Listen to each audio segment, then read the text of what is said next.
En el nombre del Padre, y del Hijo, y del Espíritu Santo. Amén. Dios te salve María, llena eres de gracia, el Señor es contigo. Bendita tú eres entre todas las mujeres, bendito es el fruto de tu vientre, Jesús. Santa María, Madre de Dios, ruega por nosotros pecadores, ahora y en la hora de nuestra muerte. Amén. En el nombre del Padre, y del Hijo, y del Espíritu Santo. Amén. Queridos amigos, toda sociedad humana necesita dos fuerzas básicas para poder sostenerse en el tiempo. Esas dos fuerzas son la continuidad y la renovación. Para quienes conocen este estilo de predicación, saben que es una gran idea si ustedes pueden tomar apuntes, además de los que ya están disponibles en internet. Recuerde que el Espíritu Santo siempre quiere hablarle a su corazón y posiblemente usted recibe algunas palabras, ejemplos o frases como si fueran exactamente para usted. No las deje perder. Toda sociedad significa civilización, significa una ciudad, significa un país. También significa una comunidad religiosa, significa una parroquia. Y hay una forma muy pequeñita de sociedad que se llama pareja y que se llama familia. Toda sociedad, desde la más pequeña hasta la más grande, necesita continuidad y necesita renovación. Estos son los dos ingredientes básicos de toda sociedad. Podemos llamar a estos dos ingredientes o fuerzas, los podemos llamar también tradición y rebeldía. Necesitamos tradiciones y necesitamos cambios. Tradición y rebeldía. Ese lenguaje que es de intento provocador quiere que se graben en nuestra cabeza muy claramente esos dos conceptos, tradición y rebeldía. Cuidar una relación, cuidar una familia, cuidar a la iglesia, cuidar al país, requiere ciertas tradiciones y a la vez requiere ciertos cambios, cierta creatividad, cierta dosis de renovación. Toda la reflexión que les voy a ofrecer gira en torno a esos dos polos. Necesitamos tradición y necesitamos rebeldía. No le tengamos miedo a la expresión, necesitamos rebeldía. Necesitamos personas que sean capaces de rebelarse, capaces de no estar de acuerdo, capaces de ver lo que nadie está queriendo ver, capaces de pronunciarse a favor de aquellos que son siempre silenciados o despreciados.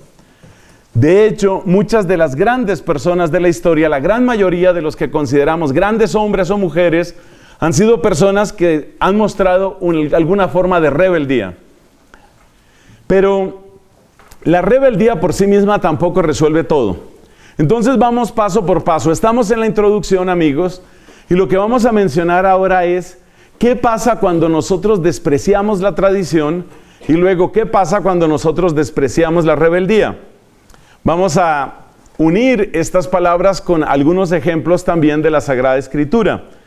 Porque algo muy hermoso que encontramos en la persona de Cristo es precisamente que Él dice, yo no he venido a destruir la ley, yo he venido a darle plenitud. Como no ha venido a destruir la ley, quiere decir que Él, en cierto sentido, es fiel a lo que proponía la ley. Pero ha venido a darle plenitud, quiere decir que con Él hay una novedad radical. Es decir, que en ninguna persona, más que en Jesucristo, encontramos esa perfecta relación, ese maravilloso balance entre tradición y rebeldía.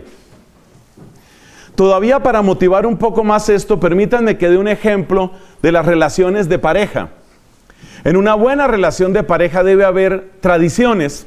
Las pequeñas tradiciones de las parejas las llaman ahora a veces algunos psicólogos rituales.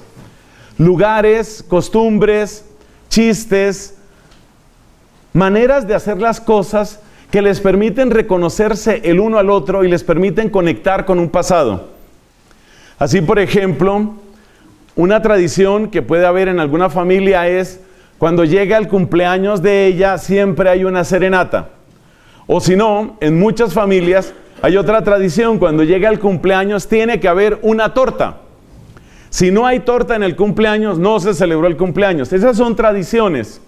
Las tradiciones nos ayudan a reconocernos como miembros de un mismo grupo, como gente que pertenece la una a la otra.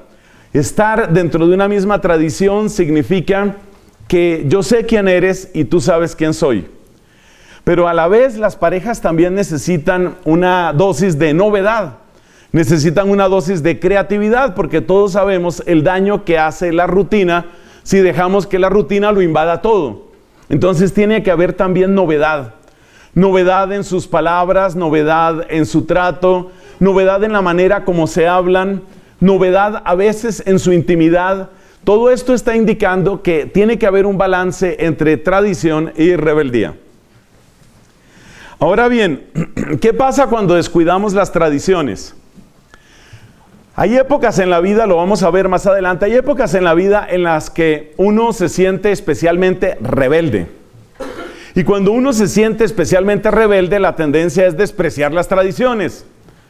Hay otras épocas en la vida en las que uno se siente súper tradicional, y entonces cuando uno se siente así, uno mira con desprecio, con desconfianza o con miedo a todos los que quieran cambiar algo, simplemente porque eso nunca se ha hecho. Por eso es importante examinar qué sucede cuando nosotros despreciamos las tradiciones, tradiciones de familia, de cultura, de etnia, de país, de religión. ¿Qué pasa cuando despreciamos las tradiciones? Si una sociedad descuida sus tradiciones, quiere decir que está condenado a reaprender siempre las mismas cosas. Un ejercicio mental muy sencillo que todos podemos hacer es ver qué tipo de cosas tenemos y qué tipo de cosas utilizamos, empezando incluso por la misma ropa. La gran mayoría de nosotros no sabríamos cómo hacer la ropa que tenemos puesta. No sabríamos qué tocaría cultivar ni qué proceso habría que seguir simplemente para eso. Los alimentos para muchos de nosotros aparecen por un proceso que no conocemos en las góndolas del supermercado. Pero muchos de nosotros no sabemos lo que hay antes del supermercado. Muchos de nosotros no sabemos qué cuidados hay que tener. El agua, para la inmensa mayoría de nosotros, el tema del agua es mover un grifo, abrir una llave. Pero hasta hace unos cuantos siglos, la gran mayoría de la población sabía cómo excavar un pozo. Sabían que tenían que conseguir agua y que para conseguir agua, pues a veces era necesario algo como excavar un pozo. Eso quiere decir que muchos de nosotros estamos en una situación en la que hemos perdido ese tipo de tradiciones y tendríamos que volverlas a aprender. En el evento que ninguno de nosotros desea, en el evento desastroso de una guerra nuclear o algo así, supongamos que algo así pasara, y que quedáramos completamente desconectados y que uno no pudiera ir a la Wikipedia para ver cómo cavar pozos, nos tocaría volver a aprender el mundo, nos tocaría rehacerlo todo.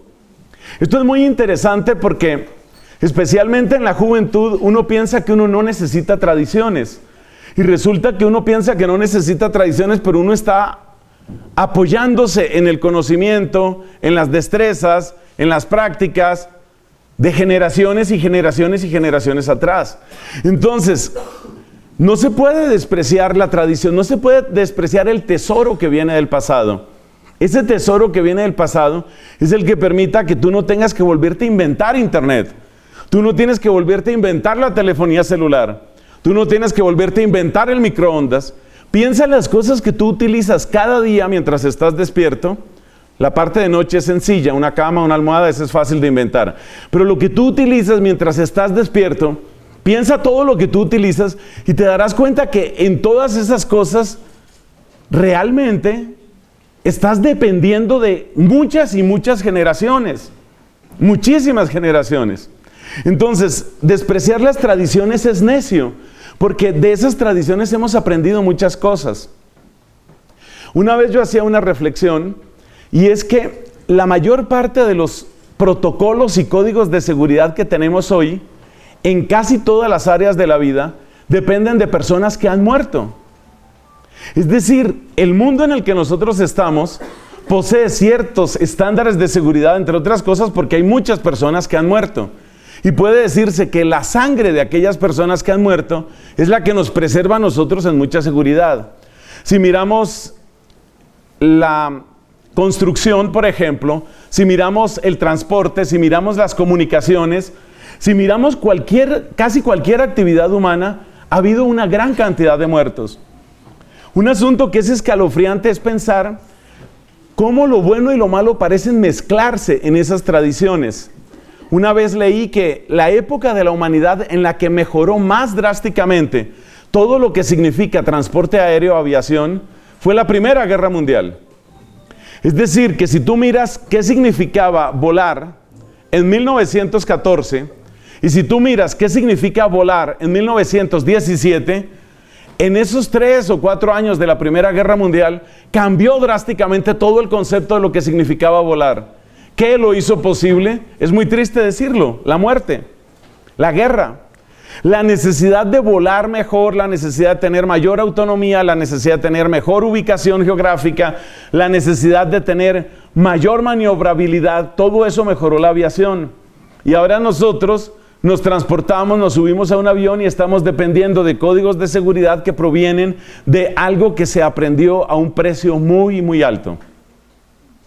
Entonces, ¿la tradición qué significa? La tradición significa lo que el filósofo Javier Zubiri llamaba la altura de los tiempos. La altura de los tiempos es ¿en qué época de la humanidad nací? Y piensa todo lo que tú tienes que no tuvieron otras personas.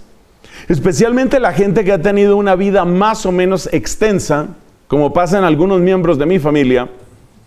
La gente que ha tenido una vida más o menos extensa puede recordar cosas que no existían hace unos pocos años. Entonces, ese tiempo en el que para hacer una llamada telefónica había que comunicarse con una operadora, porque la operadora era la que conectaba con el otro. Y antes de eso, la época del telégrafo y la época de los telegramas y la época de mandar mensajes contando palabras para que fuera lo más corto posible, para que el telegrama no saliera tan costoso. Esa época, eso no tiene nada que ver con lo que la gente hace ahora. Pero esa época existió. Entonces, debe quedar claro que es tonto, es necio despreciar tradiciones, porque las utilizamos todo el tiempo. Es muy interesante lo que dice Santo Tomás de Aquino cuando reflexiona sobre el suicidio. Hablando del suicidio, dice Santo Tomás que suicidarse es un acto de espantosa injusticia, porque cada uno de nosotros ha recibido torrentes de riqueza cultural, intelectual, artesanal. Hemos recibido demasiado del pasado, y la persona que recibe tanto y que no da a los demás, que no ayuda a comunicar esa riqueza y que a su vez no aumenta esa riqueza cultural para otros, en cierto sentido está cometiendo una horrible injusticia contra la sociedad. Recibiste muchísimo y podías haber dado muchísimo. Cuando perdemos nuestras tradiciones, cuando perdemos nuestra historia, nos volvemos débiles y nos volvemos manipulables. La persona que no sabe cuánto han costado las cosas difícilmente las valora. Y es evidente que esto se cumple generación tras generación. Por eso la Biblia nos enseña que los papás tenían que inculcar en los hijos las verdaderas y sanas tradiciones. Los papás tenían que educar a los hijos, y por eso la vida del pueblo judío, la vida del pueblo de la Biblia estaba llena de tradiciones. La más hermosa, la más grande sin duda, era la Pascua. La Pascua es absolutamente clave para el mundo judío. Y era parte del ritual, ya hemos hablado de rituales, era parte del ritual de la Pascua, que mientras se celebraba la Pascua, el niño menor de la casa debía preguntarle al papá, al padre de familia, debía hacerle esta pregunta: papá, ¿por qué esta noche es distinta de las otras noches? Esa pregunta que hacía el niño chico de la casa al papá, al mayor en todo caso de la casa, ¿qué papel cumplía? Que se pudiera volver a contar la historia. Es que tú no sabes lo que esto ha costado. Es que tú no sabes lo que significa que hoy podamos sentarnos y compartir juntos una cena. Tú no sabes lo que esto vale. Entonces, de aquí surge un deber muy importante para todos, pero especialmente para los más jóvenes. ¿Y ese deber cuál es? Es el deber de conocer y aprender a valorar nuestra historia. la historia de tu propia familia. Es muy importante que los papás comuniquen a sus hijos las cosas que han vivido y especialmente los sufrimientos que han tenido. Porque los hijos dan por descontado que las cosas simplemente están ahí. Seguramente el papá o la mamá que empezaron de una condición social y económica mucho más frágil, con inmensas necesidades, saben que las cosas no se dan por sí mismas. Y es muy importante enseñar a los niños desde pequeños a que valoren eso, porque cuando ellos llegaron al mundo, nada de eso les costó trabajo.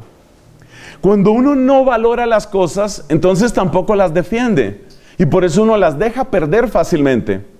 Por eso la falta de una raíz en nuestras tradiciones nos hace tremendamente débiles. Es muy interesante darse cuenta que en todos los procesos de colonización, uno de los mayores esfuerzos de los pueblos invasores y opresores ha sido suprimir las tradiciones de los otros pueblos, de los pueblos invadidos. Es muy importante imponerles una lengua, es muy importante que olviden su lengua, es muy importante que olviden sus tradiciones. Una de las técnicas, esto lo han hecho todos los imperios cristianos y no cristianos, es decir, ha sido realmente un pecado de la humanidad durante mucho tiempo.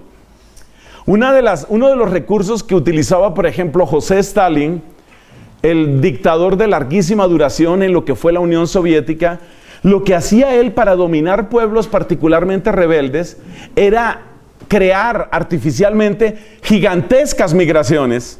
Algo así como si, hablando de Sudamérica, para que tengamos más o menos una proporción, algo así como si un dictador dijera, bueno, ahora todos los peruanos se van a ir para Venezuela, todos los venezolanos se van a ir para Centroamérica, todos los centroamericanos se van a ir para Argentina.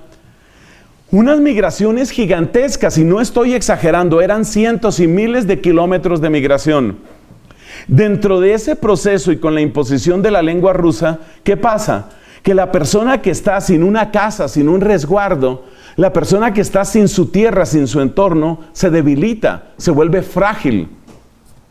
Así que el desconocimiento de las tradiciones definitivamente nos hace frágiles.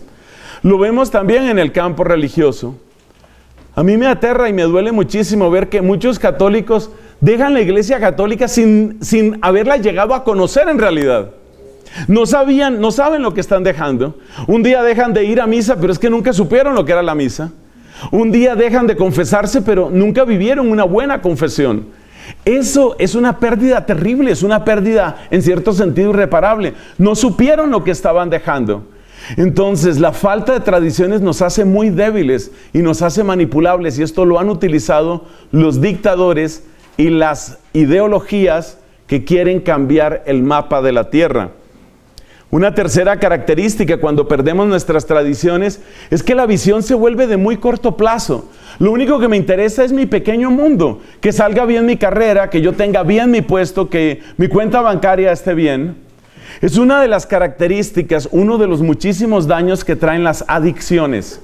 La persona adicta tiene una incapacidad radical, una incapacidad de apreciar su pasado, precisamente porque toda su atención se concentra únicamente en lo que le deriva un placer, el placer que lo esclaviza. Esa persona está en una circunstancia tal que no le interesan las riquezas de su pasado. Son las personas más fáciles de manipular. No nos extraña entonces, quienes han sido estudiantes míos en la Universidad Santo Tomás, ya me han oído esta parte del discurso en otras oportunidades, no nos extraña entonces que los gobiernos quieren que nosotros seamos adictos. Quieren que vivamos pensando en el próximo cacho de marihuana, quieren que sigamos pensando, que estemos obsesionados en nuestros genitales, quieren que estemos obsesionados con el licor, con emborracharnos, con la fiesta, con la parranda. Es el famoso panem circenses de los romanos, pan y circo. Es la manera más eficaz de manipular a la gente, mantenerla atontada, que no sepa cuánto vale. Por el contrario, y esto también es un mensaje que repito con frecuencia, a pocas cosas le tienen tanto miedo los gobiernos como a una generación de personas inteligentes y castas. La castidad es supremamente potente, porque todos sabemos que especialmente los impulsos sexuales son de difícil gobierno. Sexuales y afectivos, quiero decir. Eso quiere decir que cuando una persona llega a encontrar ese equilibrio hermoso de la verdadera castidad, es una persona muy dueña de sí misma. Y una persona que es tan dueña de sí misma es muy difícil de manejar. En cambio, al lujurioso ya le pones su objeto de deseo y ya lo tienes listo, ya está. Entonces, perder las tradiciones es volvernos débiles, es volvernos cortoplacistas, miopes, y es volvernos manipulables. Por eso es comprensible que algunos movimientos exaltan las tradiciones. Y entonces la tradición y lo tradicional, hasta volvernos tradicionalistas, se convierte como en un único valor. Ten cuidado, la rebeldía también es importante y a ella le vamos a dedicar la mayor parte de esta reflexión. ¿Qué pasa cuando perdemos la rebeldía? La rebeldía no hay que perderla. No hay que perderla. ¿Qué pasa cuando perdemos la rebeldía? Mira, cuando se pierde la rebeldía, se instala la idea de que aquí siempre las cosas se han hecho de tal manera. Y esa es la única razón. Y como decía el Papa Francisco en alguna oportunidad, esto es exasperante, que la única razón que te den a ti es así siempre se ha hecho. Pues es que tal vez siempre se ha hecho mal. Hay una historia, bueno, sobre esto circulan historias muy interesantes en internet. Hay una historia que recuerdo en este momento y que viene al caso. Resulta que un señor se casa y descubre que su esposa, cuando prepara la mojarra, lo primero que hace es cortarle la cabeza. Y después sí la frita o la asa o lo que sea. Y siempre le corta la cabeza a ese pescado, a la mojarra, antes de asarla.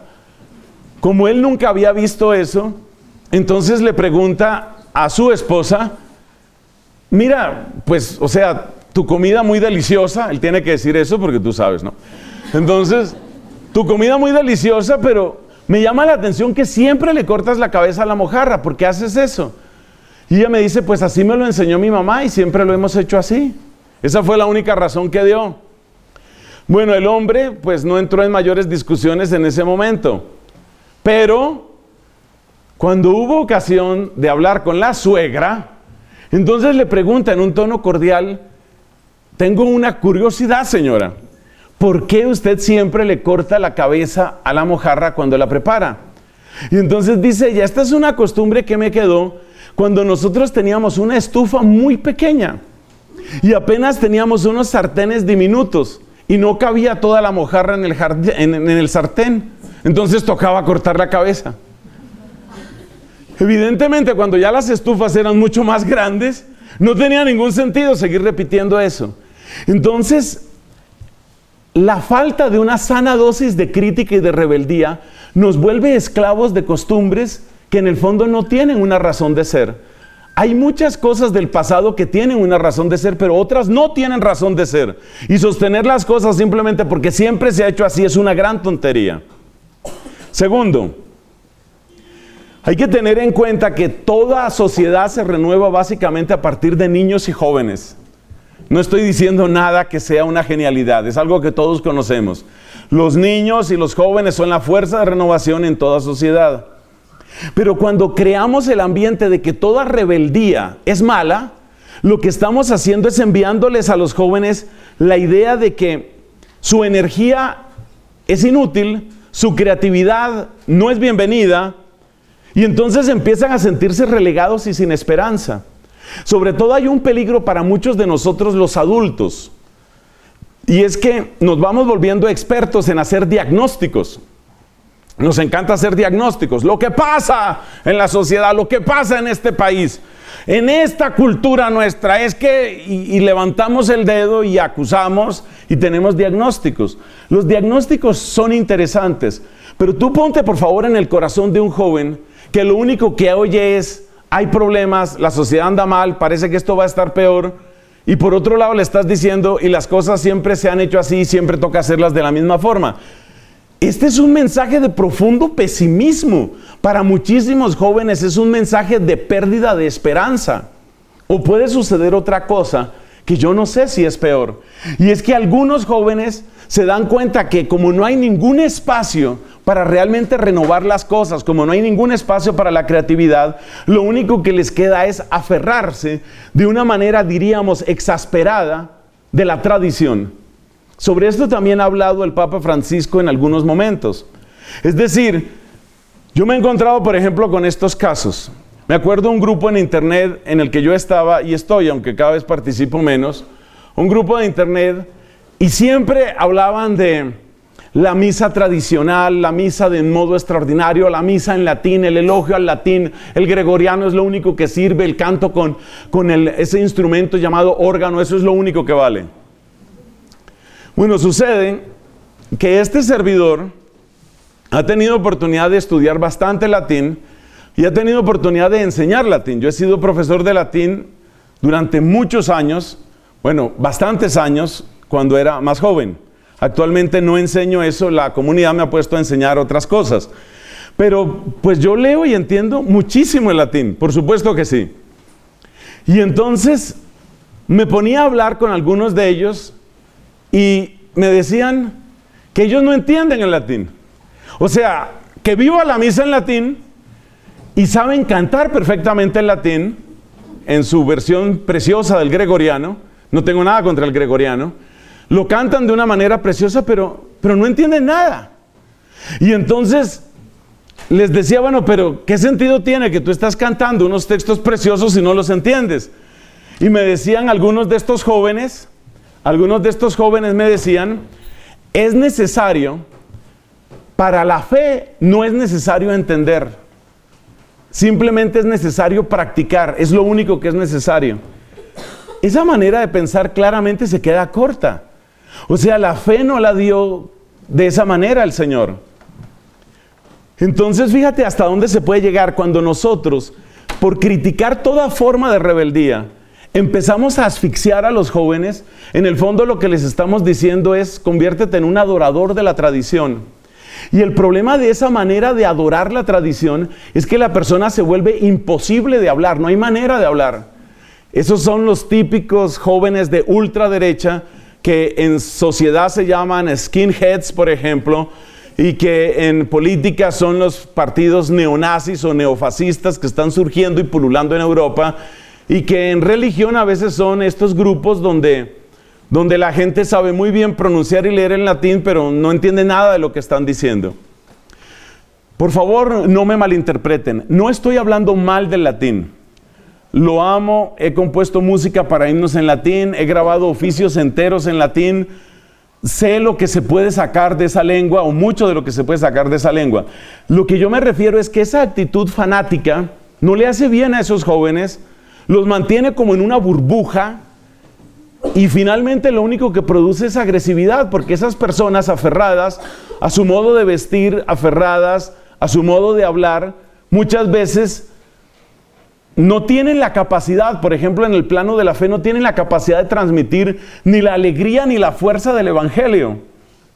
Hay una diócesis, por ejemplo, en Paraguay, que tenía esa característica, una diócesis súper conservadora, sotana todo el tiempo, latina a todas horas, aunque no entendían mucho lo que decían, y resulta que muchas de estas personas eran admitidas en ese seminario, habiendo sido rechazados, incluso echados, expulsados de otros seminarios. El obispo que había en ese momento en Paraguay tenía la idea de que él le iba a demostrar al mundo que solo las tradiciones iban a salvar a la iglesia, y consideraba como un título de gloria tener su seminario repleto, así fuera de seminario de seminaristas expulsados de otras partes. Entonces, fíjate los peligros que hay en esto. Cuidado con despreciar la rebeldía.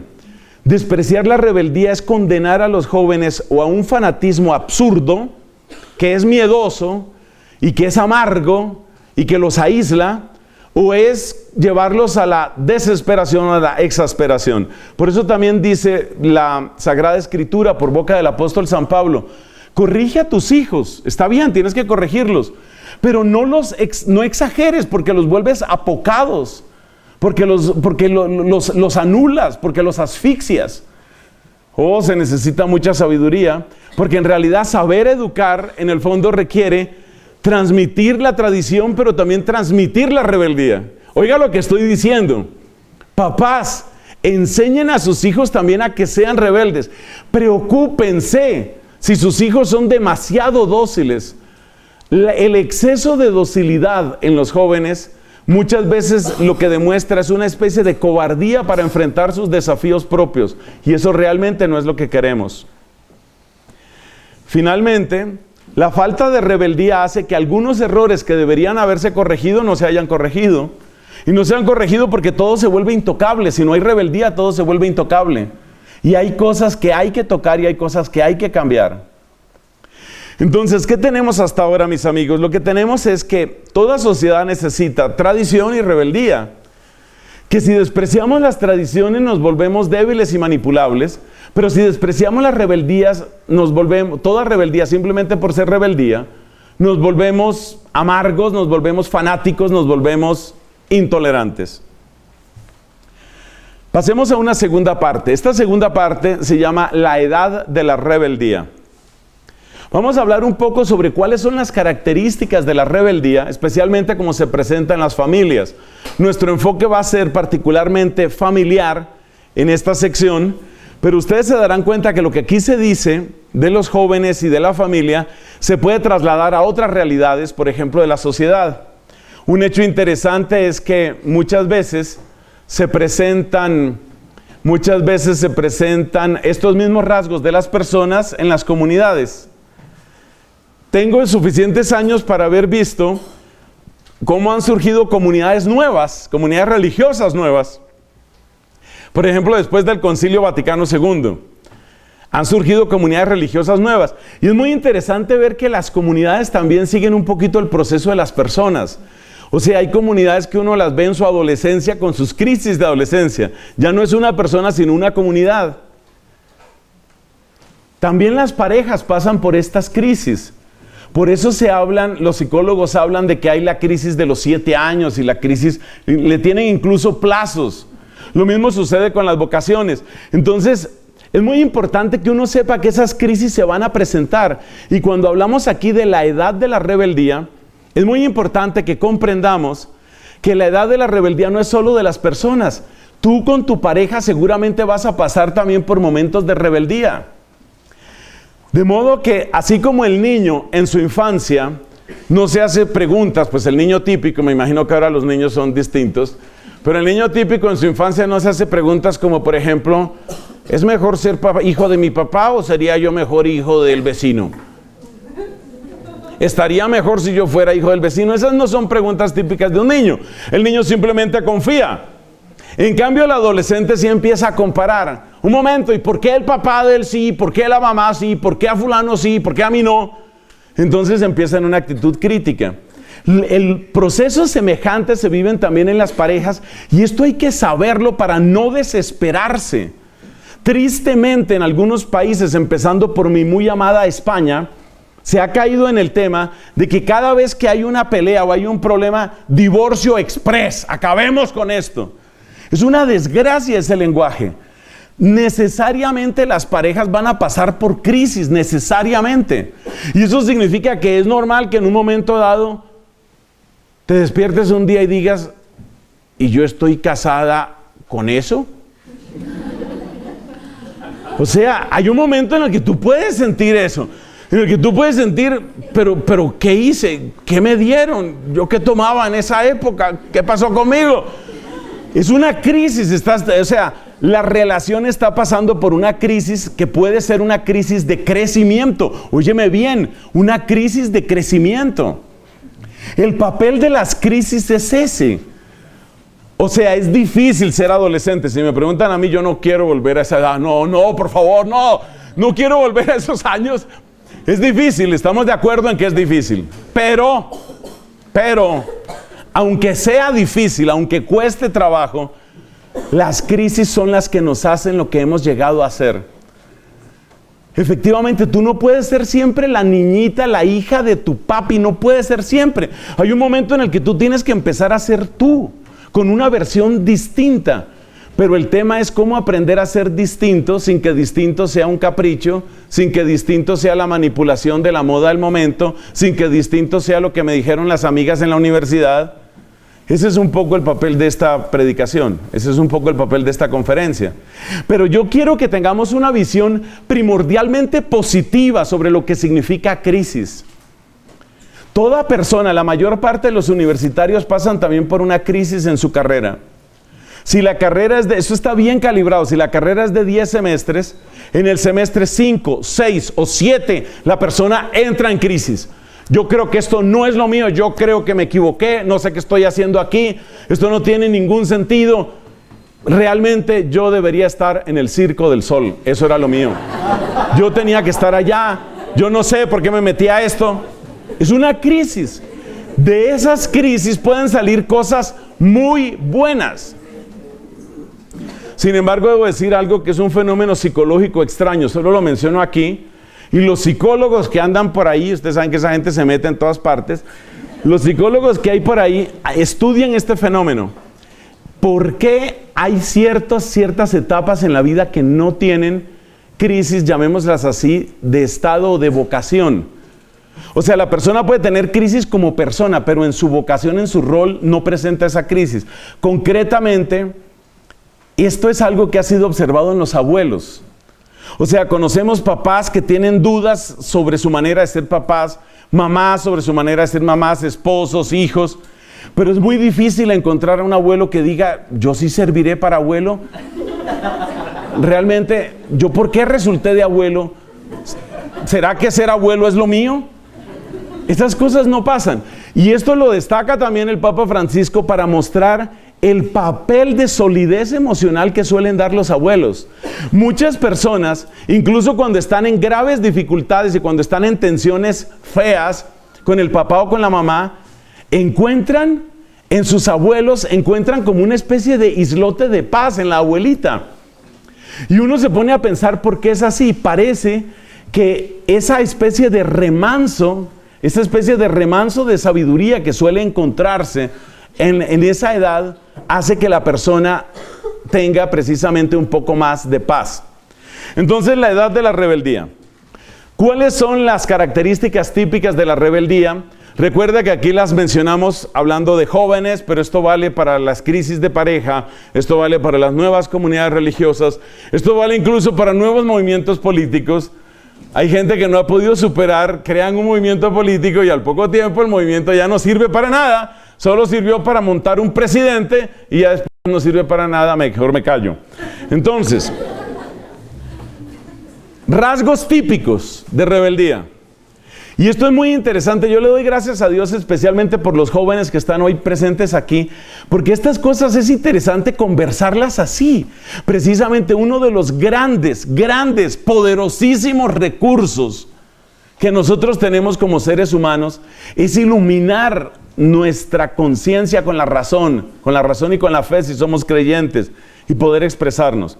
Entonces, rasgos típicos de rebeldía. Uno, que es por donde empiezan a complicarse las cosas, y es el momento en el que el papá y la mamá dicen, lo perdimos. ¿Es cuál? Silencio de aislamiento. Es un silencio que anda con una especie de letrero que dice, no cuenten conmigo. Ese silencio significa, yo paso, pasa de todo. ¿Quiere esto? Vean. ¿Qué dijo? Dijo que vean. Entonces es un silencio de aislamiento, un aislamiento en el que entra la persona. Ese aislamiento es el primer recurso psicológico para crear una distancia. Hay que entender lo que está sucediendo. Muchos de los que estamos aquí hemos pasado por esa etapa, otros están pasando, otros duermen plácidamente, pero ya les llegará su hora. Entonces, ¿qué es ese silencio? Ese silencio de aislamiento tan típico en tantos adolescentes y jóvenes, ¿qué es? Es el primer intento de marcar una distancia. O sea, yo no soy la prolongación de mis papás. Yo no soy la prolongación de sus comportamientos, de sus conversaciones, de sus sueños. Yo soy distinto. Es el descubrimiento de que yo soy distinto. ¿Cómo se llega a producir esa maravilla, ese descubrimiento interior de que uno es distinto?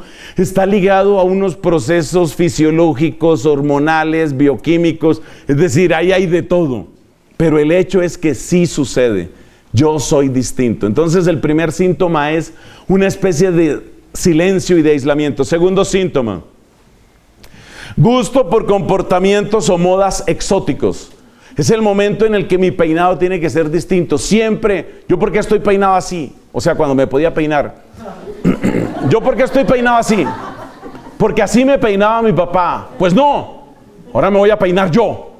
Ahora mi peinado es el mío. Entonces la persona cambia su peinado. Ahí suceden cosas interesantes. Ahí, por ejemplo, aparece un cierto coqueteo con el tema de tatuajes, piercings, cosas de estas. Porque eso no lo hacen ellos, entonces yo sí lo hago. Mi recomendación, o sea, consejo no pedido, pero gratuitamente dado. Mi recomendación es, piensen muy bien lo que van a hacer. Sobre todo piensen si ustedes quieren cargar con eso toda la vida. Que para mí es uno de los temas más delicados en el asunto de los tatuajes. Miren, yo sería casi el fanático número 1 de los tatuajes si hubiera garantía de que los tatuajes van a durar unos años. Pero eso de que una persona en un momento de yo me separo de los demás, se haga una marca en su piel que no se le va a quitar nunca, eso a mí me parece que no es necesariamente una gran idea. Porque se parece mucho a la persona que dijera, a ver, el dedo meñique, el pie, el dedo chiquito, ¿para qué sirve? ¿Para qué? ¿Para qué sirve ese dedo? Para nada. Me lo voy a hacer quitar. Salida de la familia a la piscina o a la playa. Oiga, hijo, ¿y usted qué hizo ese dedo?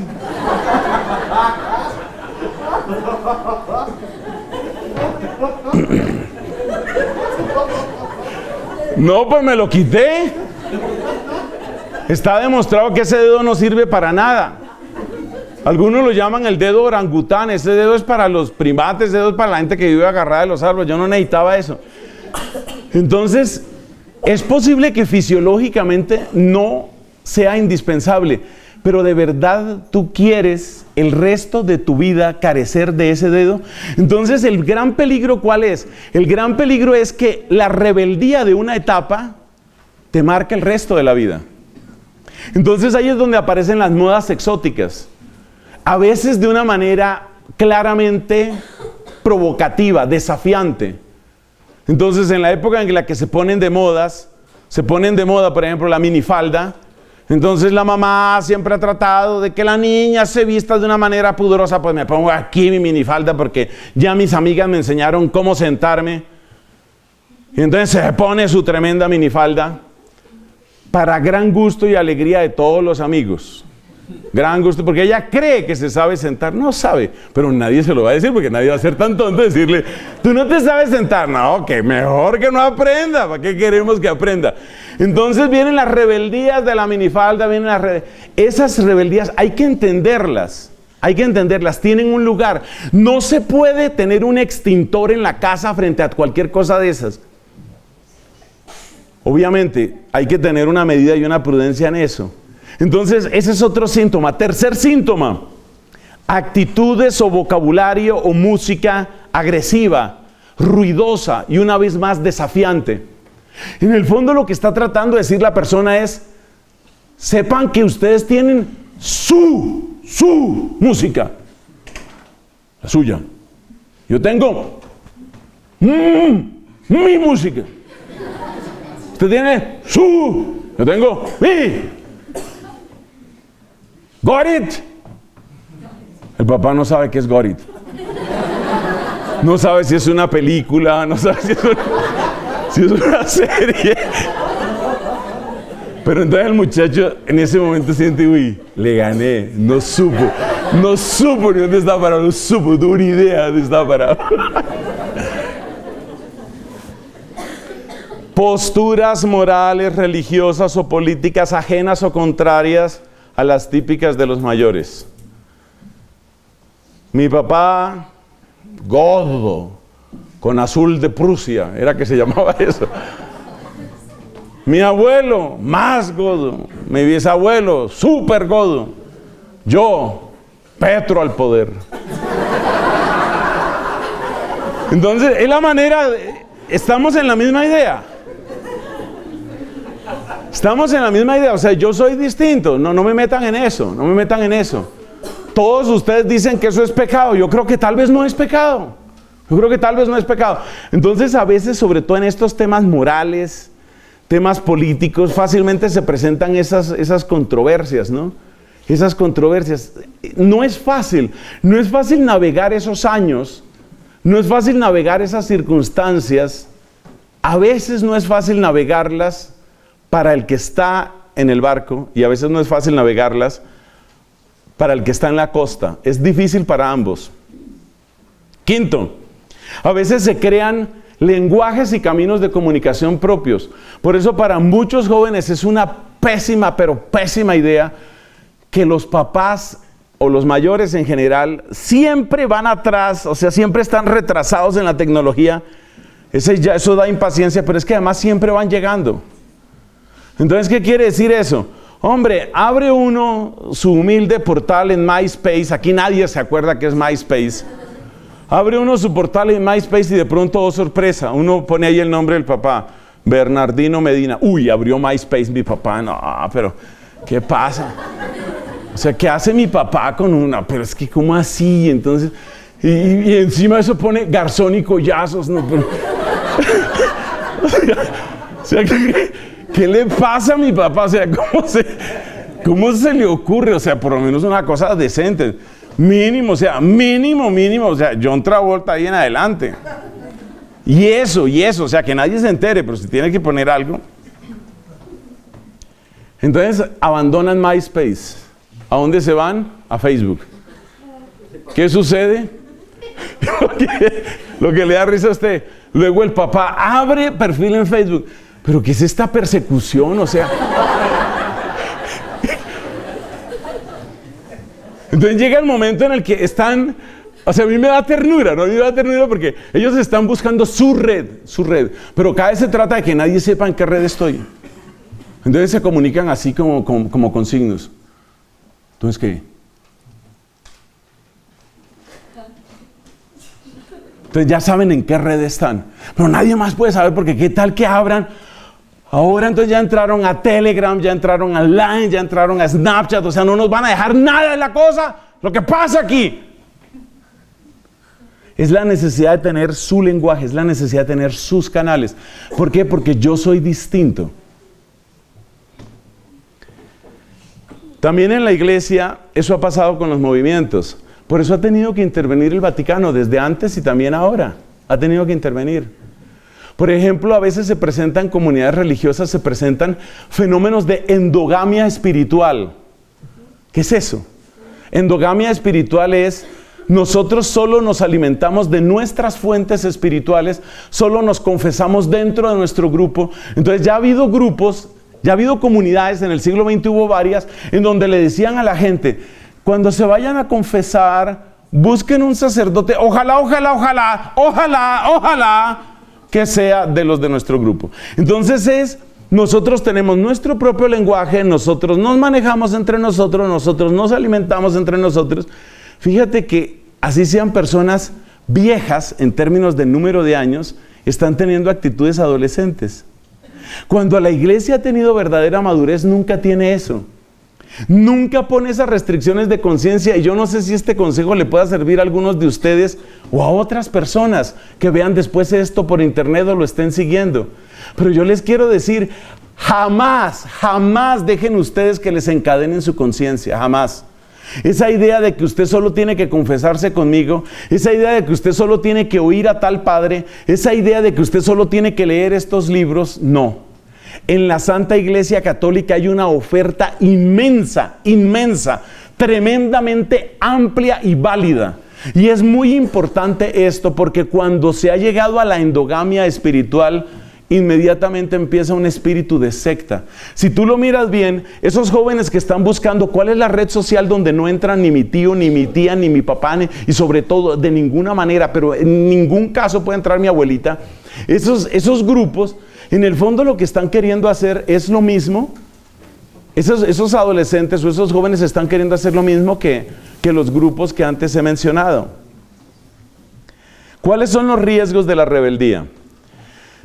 El riesgo más grande de la rebeldía está en un detalle que muchas veces los amados jóvenes, en otras oportunidades les he contado cómo el Señor ha puesto algo muy especial en mi vocación de amor hacia los jóvenes, lo cual no significa que yo tenga un carisma especial para para trabajar con jóvenes. A veces me va bien, a veces me va regular, mal, muy mal, peor, fondo, cavar. O sea, pero en todo caso, el amor está. Entonces, mire, óiganme, sobre todo óiganme, queridos jóvenes.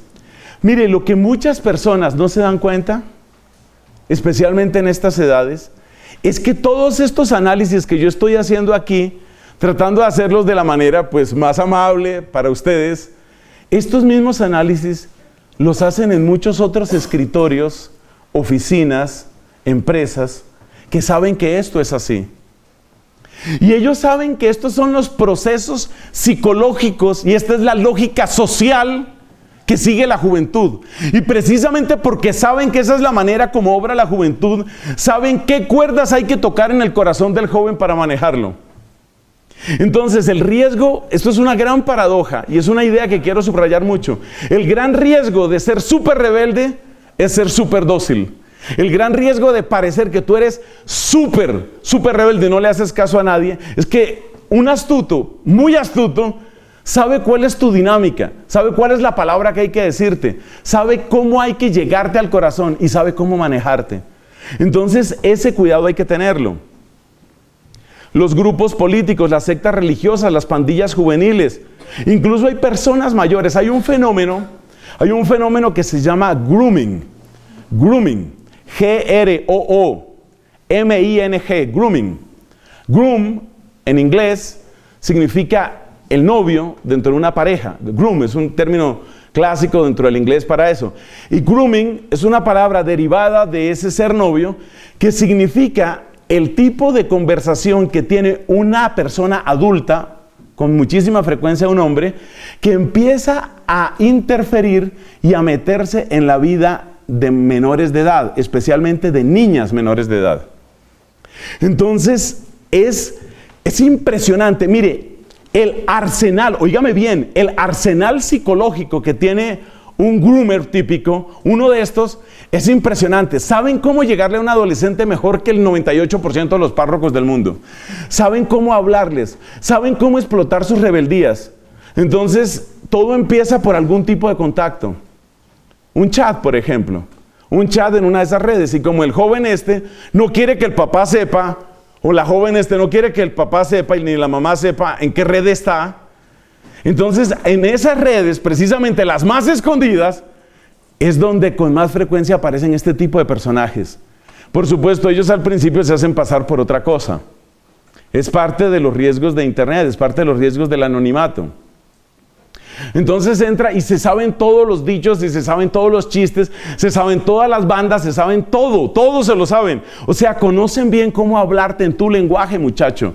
Saben cómo explotar tu rebeldía. Un día le pregunta a un groomer de estos, le pregunta a una chica, ¿y qué? ¿Qué hay hoy? No, nada, desparchada, dice ella. Lenguaje típico en Colombia para los que oyen esto en otras partes, para decir no tengo ningún programa, no sé qué voy a hacer y estoy un poco aburrida. Desparchada, dice ella. Entonces dice él, yo también. Y empieza a contar una historia triste y de cómo sus papás son asfixiantes y cómo no le dan permiso de nada y en el fondo, o sea, realmente nunca me han comprendido y en el fondo no les intereso.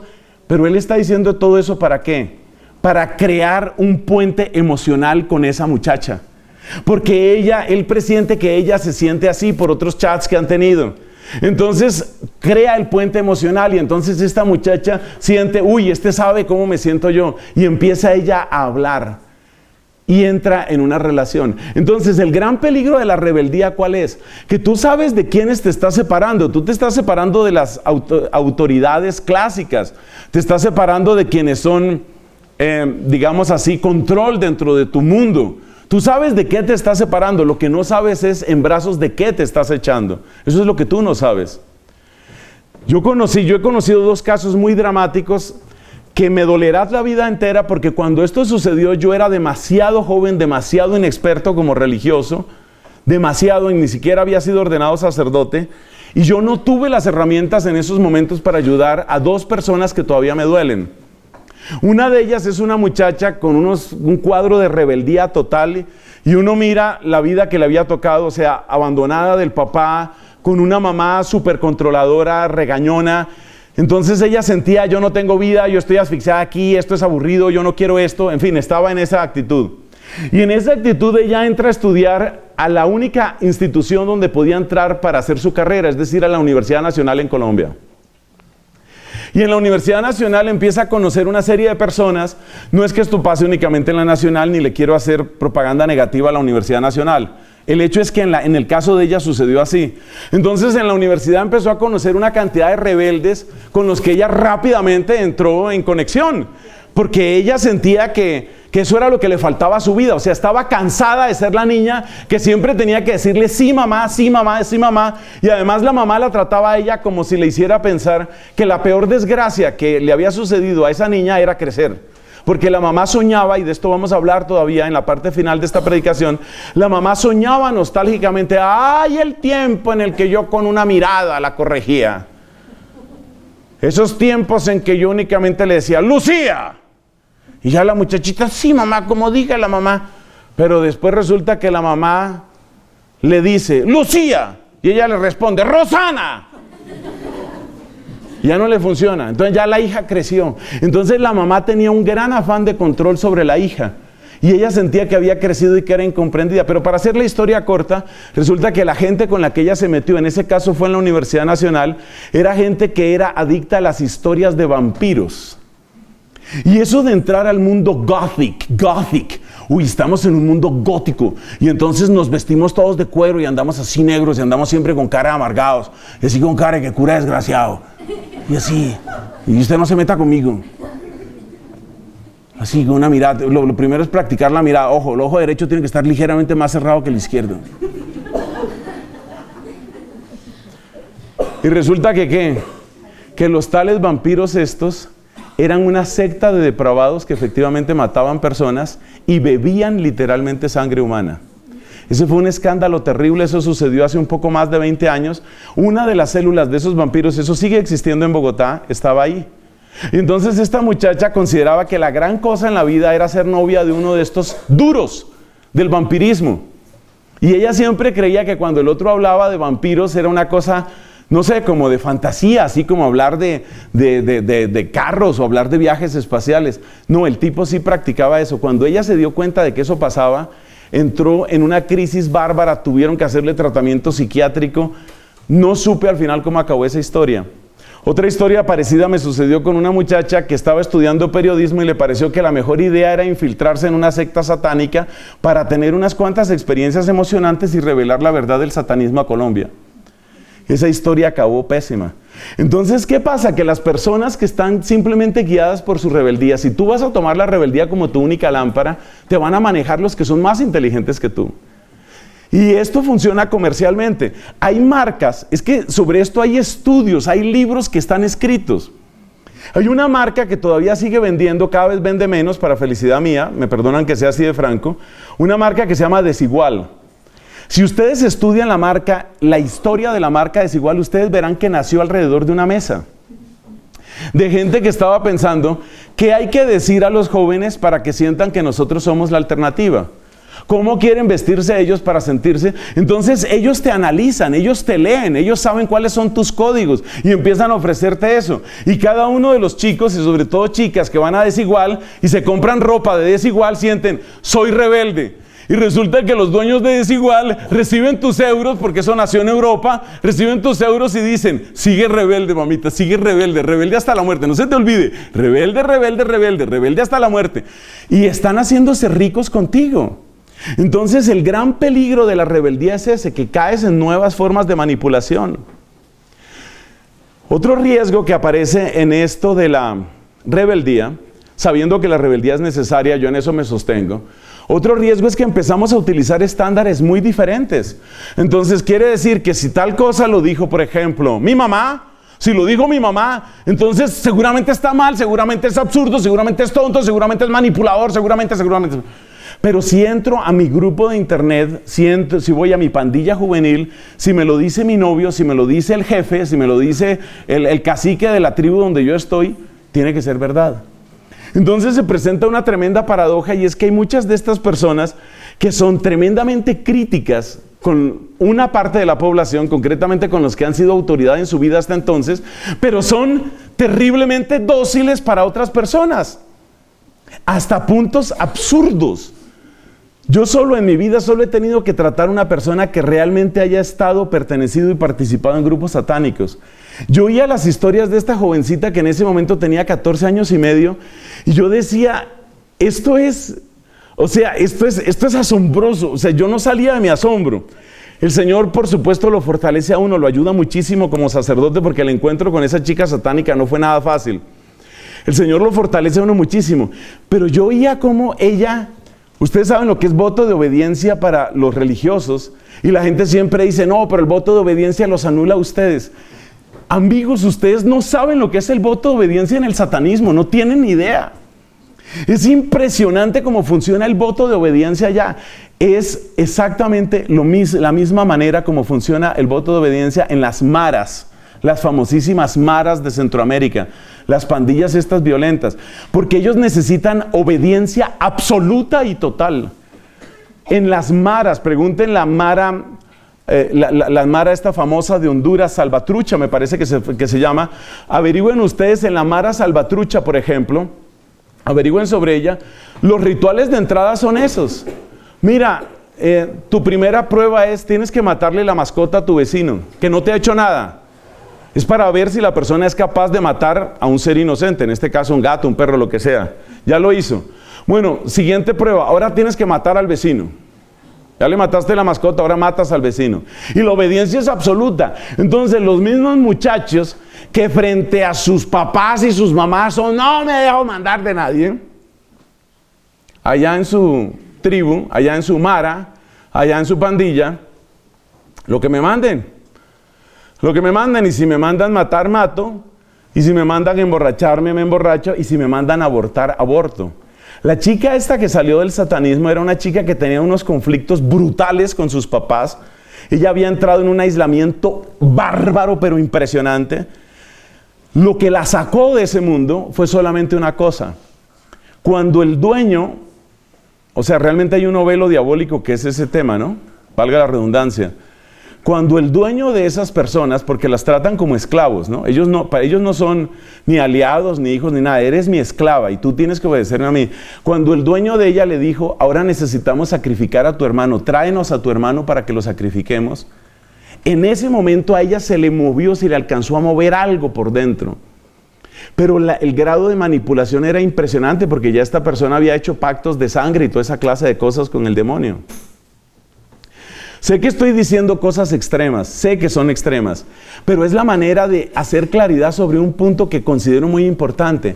Y es que nos demos cuenta que muchas veces cuando decimos que somos súper rebeldes, en realidad nos estamos arrojando en brazos de los que son suficientemente astutos para manipular nuestra rebeldía.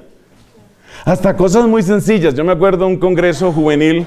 En ese momento la cosa me funcionó, pero ustedes saben que con los jóvenes no funcionan siempre los mismos chistes ni las mismas cosas. Pero esa vez me acuerdo que funcionó muy bien. Yo les decía, les hablaba de esto mismo en un congreso juvenil de la Renovación Carismática y les decía, ustedes dicen que son rebeldes, pero yo veo que todos utilizan los mismos zapatos, yo veo que todos utilizan el mismo peinado, yo veo que todos se utilizan el mismo tatuaje. Entonces resulta que estos son los zapatos de la originalidad. Ojo conmigo que yo utilizo zapatos originales. Y entonces mis zapatos originales, pero resulta que los zapatos originales los compran otros 715 millones de personas en todo el mundo y todos se consideran únicos e irrepetibles. Entonces uno tiene que tener ese criterio y por ahí vamos llegando a nuestro capítulo final. Nuestro capítulo final en esta reflexión ¿es posible un equilibrio? Tengo que volver a insistir sobre las mismas ideas. Hermanos, la solución no es asfixiar la rebeldía. La solución no es empezar a soñar con esa época en que mis hijos sí me hacían caso. Ay, cuando eran tan pequeñitos, cuando eran así, cuando uno los manejaba y entonces, incluso mi madre, yo me acuerdo de esa expresión que ella utilizaba, hijos chiquitos, problemas chiquitos. Ah, ¿se lo saben también? ¿Qué sigue? ¿Qué sigue? Hijos grandes, problemas grandes. Hijos grandes, problemas grandes. La solución no es la nostalgia. La solución no es la nostalgia, la solución no es tratar de devolver el tiempo. Y esto vale también para las parejas. Lo que más destruye a las parejas cuando tienen una crisis es que tratan de volver al momento en el que no había crisis. Eso es una pésima idea. O sea, como quien dice, devolvamos la historia. O sea, hagamos de cuenta que nada pasó. Nada pasó. Eso no funciona. Lo que pasó, pasó. Y siempre la solución de las crisis está en crecer y en crecer hacia adelante. Y eso vale también para las crisis de rebeldía. Sugerencias entonces. ¿Qué podemos sugerir? Primero, es necesario darnos cuenta que todos pasamos por estos procesos y que tienen algo de saludable. O sea, hay un Dios creador, hay un Dios que sabe cómo son las cosas y hay un Dios que sabe que se necesita que tú no seas la fotocopia ni de tu abuelo, ni de tu mamá, ni de tu papá, ni de tu tía, ni de tu nadie. O sea, llega un momento en el que tú tienes que construir tu identidad. O sea, en principio, las crisis van a suceder y hay algo bueno en las crisis y no nos vamos a quejar de eso. Esto es muy necesario entenderlo. Ese es el primer paso. Pero aquí viene un punto muy importante. Si yo estoy pasando por uno de esos procesos, sea porque soy adolescente, sea porque tengo una crisis como sacerdote, sea porque mi esposa y yo estamos pasando por una crisis, sea porque mi comunidad religiosa está en un proceso de maduración, si estoy pasando por una crisis, es necesario el sabio, sapientísimo consejo de Catalina de Siena. Lo primero es: aprende a examinarte a ti misma. Aprende a examinarte a ti mismo. Es decir, que tu primera crítica no sea hacia el cosmos. No sé, es que ese cosmos así como, no sé. Como decía un muchacho, la realidad y yo no nos entendemos. Antes de empezar a criticar el cosmos, el sistema solar, el cura de tu parroquia, tu papá, tu abuelo, empieza a examinarte tú mismo. El conocimiento de sí mismo.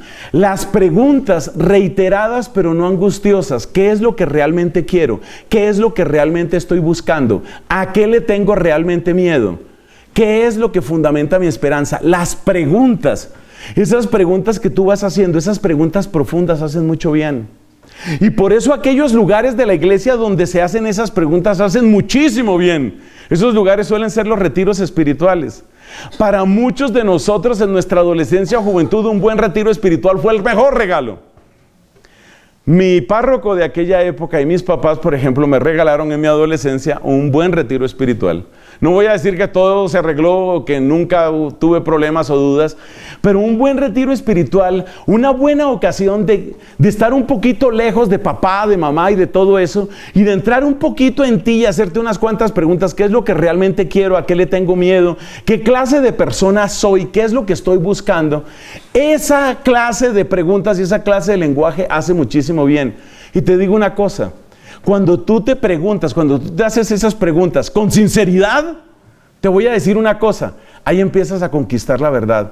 Porque lo mismo que tú descubres en esos momentos de silencio, de reflexión, de oración, eso que tú descubres, si eso mismo te lo dice tu papá, tú vas a decir, no, ese es mi papá por manejarme. Si eso mismo te lo dice el cura por allá en su parroquia, no, esa es la iglesia que siempre quiere. Pero si tú lo descubres, si tú lo vas encontrando, tú te vas dando cuenta que estás entrando en contacto con la sabiduría y con la verdad. Y eso es irreemplazable. Y esa es la primera gran sugerencia. O sea que la primera gran sugerencia para los papás es: no intenten devolver el tiempo. Yo sé que ustedes sienten cosas muy bonitas. Ay, sí, cuando ella era una bebita y cuando la única preocupación era que estuviera de buena salud. Creció. Se volvió otra persona. Te contradice. Y te tengo una mala noticia. A veces tiene razón ella y no tú. O sea, prepárate para eso. No las vas a ganar todas. A veces tiene razón tu hijo, tu hija. El menor tiene razón y tú estás equivocado. Entonces, para los papás eso. Y para los demás, ¿qué? Aprende a entrar en ti mismo. Aprende a reflexionar. Aprende a hacerte preguntas. Se necesita silencio. Por eso la peor recomendación para una persona que está en la juventud o en la adolescencia es llenarse de ruido. Y tristemente es lo que más sucede.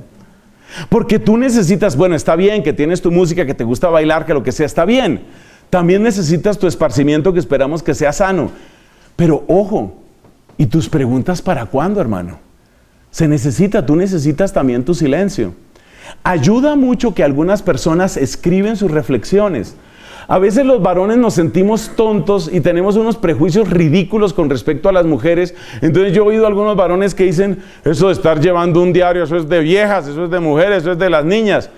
Pero resulta que eso de escribir tus reflexiones es muy bueno. Es muy bueno. Y es muy bueno que tú dejes pasar 6 meses y vuelvas a leer lo que escribiste y tú digas, ¿en serio? Esto lo hice yo. Porque salen cosas muy bonitas, muy inspiradas, y salen otras que tú dices, uy, yo ese día sí estaba pero mal. Yo no sé qué estaba pensando yo. Eso es bueno. Y eso te va haciendo dueño de ti. Eso sí te va dando timón. Porque es que te cuento una cosa lindísima. Tú no te estás vendiendo zapatos a ti mismo, ¿cierto? Tú no te vas a vender ropa a ti mismo. La gente que te analiza desde fuera usualmente quiere algo de ti, quiere tu plata, quiere tu juventud, quiere tu virginidad, quiere tu sexo, quiere tu cuerpo. Los que están afuera quieren sacarte algo. En cambio, si tú haces esas reflexiones con verdadera honestidad, estás recuperando libertad. Es hermoso ver cómo todos los grandes líderes que nos muestra la Biblia han sido personas capaces de gran silencio. Mira al profeta Elías. Impresionante su silencio. Mira a Moisés 40 días en la montaña en silencio. Mira a Jesús en el desierto. ¿Qué es lo primero que hace San Pablo después de su conversión? Ir al desierto, a orar, a pensar, a reflexionar, a recuperar la integridad de su ser. Necesitas silencio, necesitas tomar una distancia sana, lo necesitas. Siguiente recomendación.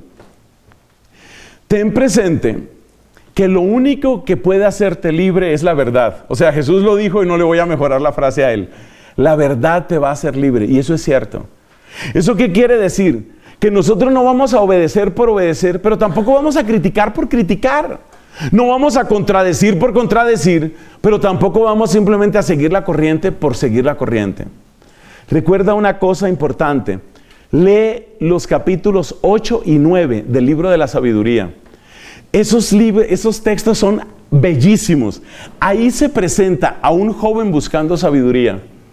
Y qué hermosura lo que dice ahí. La prefería a los cetros y a los tronos. O sea, este es un joven sensato que se da cuenta, mire, si yo no tengo sabiduría adentro, yo nunca seré el rey.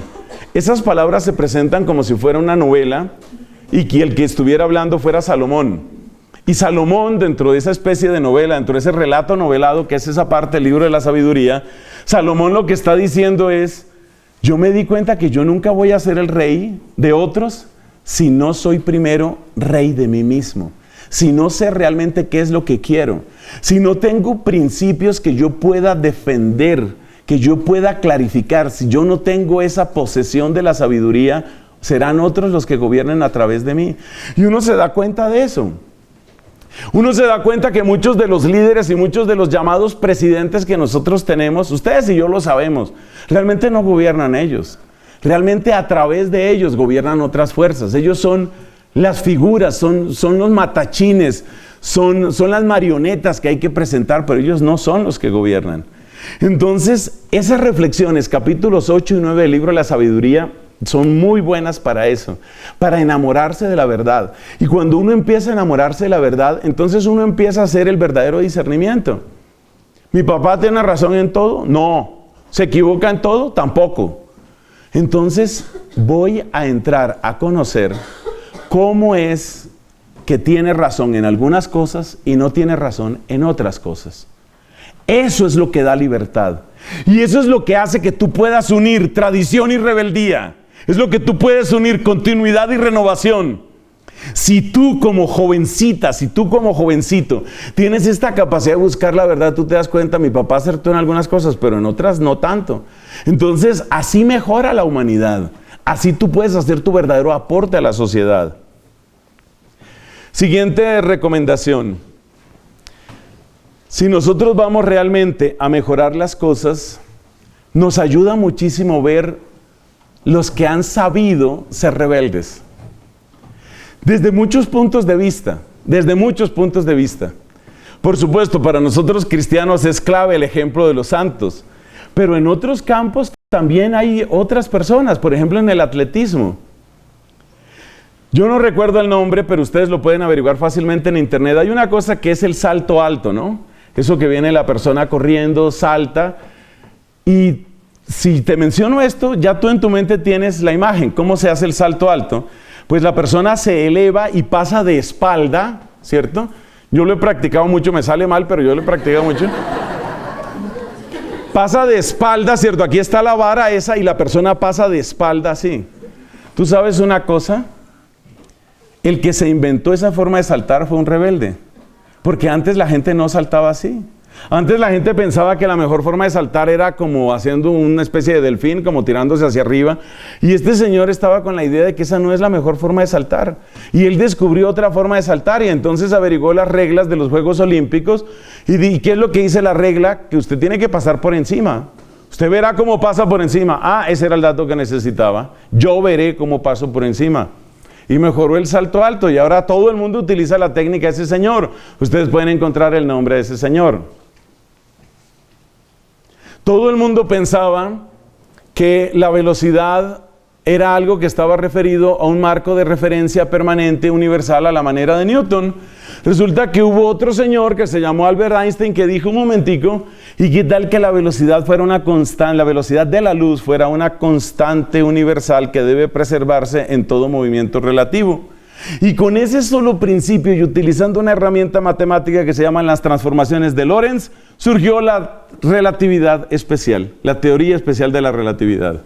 Y el hombre cambió y le dio la vuelta completamente a la física. Oh, la ciencia está llena de historias de personas así. Mira el caso de Max Planck, por ejemplo, el que da inicio a la teoría cuántica. Todo el mundo se imaginaba que la energía puede ocupar cualquier grado y cualquier cantidad, y él dijo, no, ¿qué tal que la energía vaya en paqueticos? Y esos paqueticos son, un paquetico es un quantum de energía, y de ahí viene la palabra cuántico. Otro rebelde en términos de la ciencia, tristemente incrédulo, ateo, es este señor que acaba de morir, Stephen Hawking. Stephen Hawking siempre oyó, desde que él estaba estudiando en su bachillerato, en su universidad, él siempre oyó que los agujeros negros eran cuerpos tan masivos, con una gravedad tan grande, que nada podía salir de un agujero negro. Y resulta que este hombre se pone a pensar en algunos procesos cuánticos que podían suceder en el horizonte de sucesos de un agujero negro, y se dio cuenta que en el horizonte de sucesos del agujero negro podían producirse bifurcaciones entre partículas y antipartículas, ambas tienen materia, y eso debe producir una radiación. Y el tipo se atreve a publicar un artículo, es el artículo más famoso de Stephen Hawking en todo el siglo XX y en todo lo que él hizo. Es el famoso artículo sobre la radiación de los agujeros negros.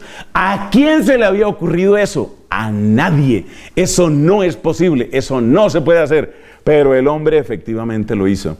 Entonces, ya se trate del deporte, del arte, de la música, hay personas que han hecho maravillosos aportes porque han sabido sacar lo mejor de un pasado y dar también su buen golpe y decir, esto se puede hacer mejor. Entonces, la recomendación, ¿cuál es? Fíjate en los grandes, fíjate en las cosas, en las maneras como ellos han mejorado las cosas. No aciertan en todo. No vamos a decir que cualquier persona que trae un gran cambio necesariamente acertado. Uno que quería traer un gran cambio a la humanidad se llamaba Adolfo Hitler. Adolfo Hitler creía que el gran cambio era vamos a deshacernos de las razas que no sirven y vamos a dejar la única raza que sí sirve. Era una idea desgraciada y desventurada. No todas las ideas que quieren transformar el mundo lo quieren transformar para mejor. Pero por eso hemos mencionado antes la importancia de la verdad. Si tú estás enamorado de la verdad y de la sabiduría y estás convencido de que puedes hacer un aporte en tu campo, en tu ciencia, en tu arte, en tu vida, en tu sociedad, pues tú puedes hacer algo que realmente cambie las cosas y que las puede cambiar para mejor. Yo a veces me pregunto, cuando veo un grupo tan nutrido como este, bendito Dios, yo me pregunto cuántos líderes hay aquí. O sea, yo sé que mis días, como los de todo ser humano, están contados. Tendré un número de años todavía sobre esta tierra, pero después de que yo me haya ido, ¿cuántas cosas van a hacer ustedes? Ustedes tienen muchas cosas buenas y nuevas que tienen para ofrecer. Y ustedes pueden hacer descubrimientos y mejoras, y por supuesto, la gran mejora desde el punto de vista creyente siempre será la santidad. Bueno, una última recomendación, recordemos la importancia de la oración en todo esto. Precisamente cuando uno se da cuenta que a todo astuto le gana otro astuto mejor. O sea, cuando uno se da cuenta de la plata que uno le ha regalado a los astutos, porque los astutos saben cómo llegarle a uno, cómo venderle a uno las cosas, cómo convencerle a uno de casi cualquier ideología.